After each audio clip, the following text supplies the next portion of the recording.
नाज़नवा के गंबड़ में अपडेट कंदालू। गंबड़ भरिसां फ़कीराबाद रेलवे स्टेशन में हथियारबंदनि जी दुकान ते फायरिंग कई वई आहे। दुकानदार सरफराज़ पठान मारिजी वियो, जॾहिं त इलाइक़े में ॾहकाव पकड़ियल आहे।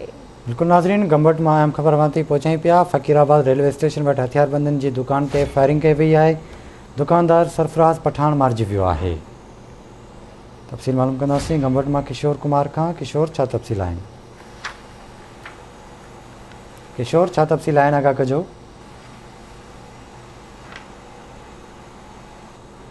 नाज़रीन, किशोर सां राब्तो न थी सघियो आहे। अव्हांखे ॿुधाईंदा हलूं त गंबड़ लॻ फ़कीराबाद रेलवे स्टेशन वटि हथियारबंदनि जी दुकान ते फायरिंग कई वई आहे। दुकानदार सरफराज़ पठान मारिजी वियो आहे। हिकु दफ़ो ॿीहर असां राब्तो कयो आहे गंबड़ में किशोर कुमार सां। जी किशोर, कहिड़ा अपडेट्स आहिनि?